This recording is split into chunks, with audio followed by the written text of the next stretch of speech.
भाई मुझे एक चीज नहीं समझ में आ रही है कि आपको अखिलेश यादव पर गुस्सा है, समाजवादी पार्टी पर गुस्सा है, या इंडी गठबंधन में शामिल नहीं हो पाने का रोष है, दुख हो रहा है। मैं समझ ही नहीं पा रहा हूं आपके मन के अंदर भाव क्या चल रहा है।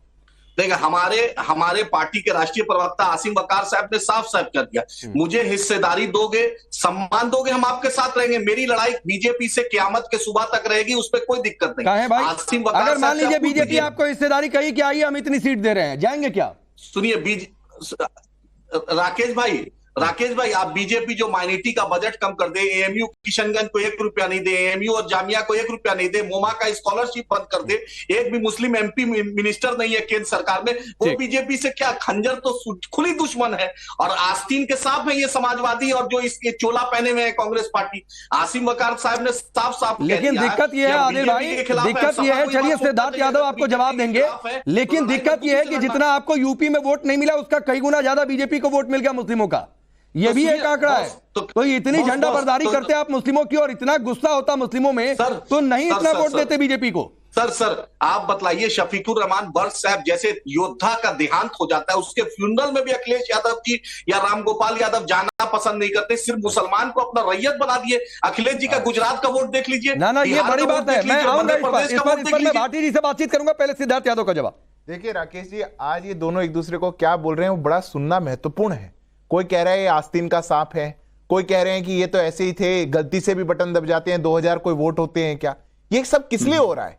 क्योंकि ये जितनी पार्टियां हैं ये गिद्ध की नजर लगा करके एक वोट बैंक के पीछे चाहती हैं कि बस ज्यादा से ज्यादा हमको दे दो, और फिर कहते हैं हम हिंदू मुसलमान की बात नहीं करते, हम तो मुद्दों की राजनीति करना चाहते हैं। अरे आज तक आप उस गिद्ध की नजर लगाए बैठे उस एक समाज को बरगलाते आप ही तो आ रहे थे, और कौन आ रहा था? और कौन से थे एमवाई के फैक्टर? और कौन से थी आपकी वो बातें जिसको लेकर के ना विकास आपने कभी वहां पहुंचने दिया, ना मूलभूत सुविधाएं आपने कभी वहां पहुंचने दी, मात्र वोट लेकर के आपकी एक राजनीतिक दुकान चलती रही, इतना ही आपका एजेंडा था। पर अब वो समझ चुके हैं। और मुसलमान समाज में भी जिस प्रकार से प्रगति को लेकर के जो एक चाह मन में उठी है, जो एक चमक आंखों में आई है, वो बताता है कि कैसे हर समाज जैसे आगे बढ़कर के आदरणीय नरेंद्र मोदी जी के नेतृत्व की सरकार को पुनः चुनने की तैयारी में है, ऐसे ही मुसलमान समाज में भी यही होड़ है। होड़ है मैं कहता हूं, क्योंकि वो आना चाहते हैं, वो देखना चाहते हैं, क्योंकि आज आवास मिल रहे हैं तो मुसलमान समाज को भी मिल रहे हैं। अगर आज घर में नल से जल आ रहा है तो मुस्लिम समाज के भी आ रहा है। अगर कोई भी सुविधा मिल रही है, हाईवेज बन रहे हैं, स्टार्टअप का इकोसिस्टम बन रहा है, नए विश्वविद्यालय बन रहे हैं, वो सबके लिए बन रहे हैं। इसलिए आप लोगों ने क्या किया, कब, कहां, कैसे, उसका कभी विश्लेषण करिएगा। और जब आप विश्लेषण करेंगे तो आपको दिखेगा कि देश की एक बड़ी आबादी को आप हमेशा वंचित रखते रहे, क्योंकि वो आपके राजनीतिक कारणों के लिए आपकी सहूलियत का विषय था। आज वो दिन जा चुके हैं। ये बदले हुए दिनों में एक दूसरे को गाली देते रहिए, आगे बढ़ते रहिए, क्योंकि आपका ये जो गिद्ध की नजर है बदल नहीं सकती। बोलिए राकेश भाई, इतनी मोहब्बत जो टीवी पे दिखा रहे हैं, एक भी मुस्लिम एमपी नहीं केंद्र में, एक भी मिनिस्टर नहीं, 40% माइनॉरिटी का बजट घट गया मिनिस्ट्री ऑफ माइनॉरिटी अफेयर का, और इतनी मोहब्बत क्या दिखा रहे हैं? आपने जो एक एमपी नहीं दे सकता है, जो एक मिनिस्टर नहीं दे सकता है, वो मोहब्बत दिखा रहा है। घर सर पे अरे ताजुब है, जो एमयू किशनगंज को 1 रुपया नहीं दिया, वो मोहब्बत दिखा रहा है। यही जो मॉब लिंचिंग करा रहा है, जो पहलू खान के मामले में, अखलाक के मामले में, तबरेज अंसारी के मामले में इनका मिनिस्टर माला पहनाया है। आप हाथों में जुंजिया पकड़ाते रहे, मिनिस्टर माला पहनाया है इसके कारण से। अरे बताइए ना, हर दिन मुसलमान को गाली दे रहा है। राजा सिंह इनका हैदराबाद का एमएलए नीलेश राणे गाली दे रहा है, उस पर क्या एक्शन लिया? मुफ्ती साहब पर एक्शन हो गया, नीलेश राणे पर कोई एक्शन नहीं हुआ। गाली देने के बाद नीलेश राणे पर क्या एक्शन हुआ? अगर औकात है बीजेपी को, तो नीलेश राणे और अरे आप गाली देने के लिए बात मत बताइए, करे एक्शन। आप लोग सबसे ज्यादा नीलेश राणे का पूछिए, मात्र आप नीलेश राणे और राजा सिंह क्या है? संविधान के रक्षक बनते हैं, और मेरे से बड़ा सेकुलर कौन है? मेरा बाप दादा इस देश के लिए जान दिया है। आप लोग गाली की बात मत बताइए। अरे इलेक्शन कमीशन में रजिस्टर्ड है, बदलवा दीजिए। अरे नहीं, ये बात बहुत बार हो चुकी है, इलेक्शन कमीशन में रजिस्टर्ड है, मैं नहीं उस पर जाना चाहता हूं आदिल भाई। लेकिन एक छोटा सा रिप्लाई भाटी जी का, फिर मैं करण आपके पास आ रहा हूं। भाटी जी, ये क्या आदिल ने कहा कि शफीकुर रहमान बर्क के अंतिम संस्कार में नहीं गए, सुपुर्दे खाक हो रहे थे उस समय नहीं गए आप लोग, ये दूरी क्यों है, क्या है? मतलब आप अगर कुछ कहना चाहें तो आप जवाब दीजिए, फिर मैं करण के पास जा रहा हूं। शफीकुर रहमान बर्क हमारे बहुत सम्मानित नेता थे, कई बार से सांसद थे, कई बार विधायक रहे। शफीकुर रहमान बर्क साहब जब बीमार थे, अस्पताल में एडमिट थे, तो श्री अखिलेश यादव जी उनसे मिलने अस्पताल में गए।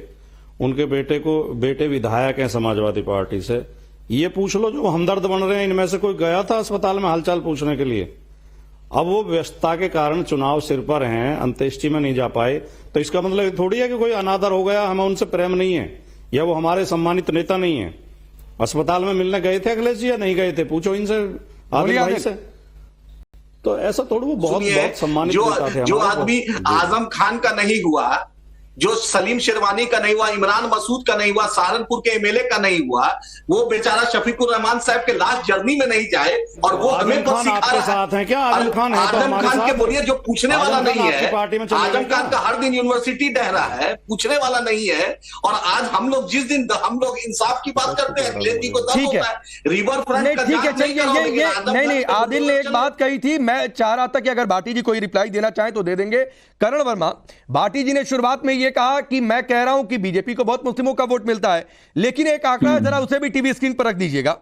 2019 लोकसभा चुनाव का, 2014 लोकसभा चुनाव का और यूपी की अगर बातचीत करते हैं, उत्तर प्रदेश में मुस्लिम वोटिंग पैटर्न, एक आंकड़ा है सीएसडीएस का, जो यह आंकड़ा बताता है कि 2014 के चुनाव में समाजवादी पार्टी के खाते में करीब 58% मुस्लिम वोट गए थे। वहीं अगर 2019 के लोकसभा चुनाव की अगर बातचीत करें तो बहुजन समाज पार्टी को सबसे ज्यादा वोट गए थे। तो ऐसा नहीं है, सबसे ज्यादा वोटिंग आप लोगों को पड़ा है, भाटी जी आप लोगों को पड़ा है, लेकिन उसके बावजूद करण वर्मा इस तरीके की बातें आ रही हैं। तो क्या ये ओवैसी की एंट्री से बौखलाहट है, डिरेल होने की बौखलाहट है, या फिर किसको कैसे देखा जाए? देखिए राकेश जी, बड़ी सीधी सी बात है अब कि 2024 का चुनाव जो होने जा रहा है वो तुष्टीकरण बनाम संतुष्टीकरण है। ये दोनों हमारे जो मित्र हैं, भाटी साहब भी और आदिल साहब भी, आदिल साहब को भी मैं विस्तार से जवाब देता हूं क्योंकि इन्होंने कुछ सवाल उठाए। इनका बस मानना है कि भाई एक तबके का वोट कैसे पाया जाए, और उस तबके ने इनको सपोर्ट भी किया। अब वो एक तबका भी ये सोच रहा है कि इनके साथ हमें जाके आखिर मिला क्या। आदिल साहब ने बार बार कहा कि मुसलमानों को क्या मिला, तो मैं कुछ उनसे आंकड़े साझा कर देता हूं। इस 10 साल में, जो नरेंद्र मोदी जी के 10 साल हैं, 2.64 करोड़ मुस्लिम स्टूडेंट्स को स्कॉलरशिप मिली, बनाम 2.38 करोड़ को मिली थी मनमोहन सिंह जी के 10 साल के अंदर। किसान सम्मान निधि योजना, मुद्रा योजना, ये आपका आवास योजना, इन तीनों में मुसलमानों के लाभार्थी 33 से 36% है, जो कि उनकी आबादी से दुगना है। शादी शगुन स्कीम केवल मुसलमानों के लिए एक्सक्लूसिवली 51,000 रुपए। तो अगर आप ये कह रहे हैं कि आजम खान का भला हुआ कि नहीं, शफीकुर रहमान बर्क का हुआ कि नहीं, मुझे नहीं पता, पर एक आम मुसलमान का जरूर भला हुआ। वो पहली बार जरूर समझ रहा है कि हाँ, आज मैं मुख्यधारा का हिस्सा हुआ हूं, आज मेरे जेब में डायरेक्ट। ठीक, आदिल 20 सेकंड में रिप्लाई करिएगा, फिर मैं सिद्धार्थ आपके पास आ रहा हूं।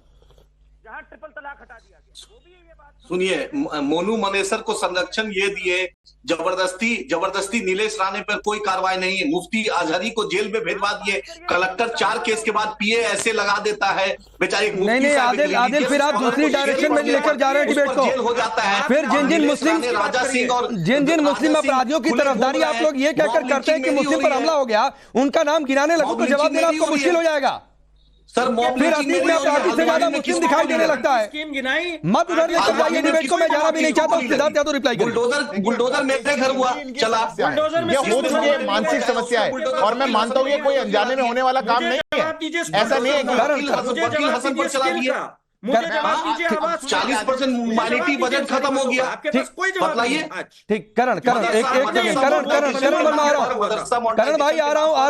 आदिल रुक जाइए, 20 सेकंड ही दिया था सिद्धार्थ यादव के नाम पर। जी ऐसा नहीं है कि आदिल जी बहुत मासूम है और मासूमियत में ऐसी बातें करते हैं, ऐसा नहीं है। इनको पता है हमारा एजेंडा क्या, इनको पता है कि कैसे हम बरगला लें, 4 बात हम कैसे बोल दें। फैक्ट की बात आएगी तो नहीं बोलेंगे, लाभ की बात आएगी तो नहीं बोलेंगे। लाभार्थी हो गए मुसलमान वर्ग में इतने सारे, उसकी बात कभी नहीं करेंगे। अरे सर पे छत मिल रही है, आवास मिल रहे हैं, लोगों को जल मिल रहा है, उनको नौकरियां मिल रही है, रोजगार मिल रहा है, स्टार्टअप मिल रहे हैं, Tier 2 Tier 3 सिटीज में उनको मौका मिल रहा है, उसकी बात कभी नहीं करेंगे। बात किसकी करेंगे?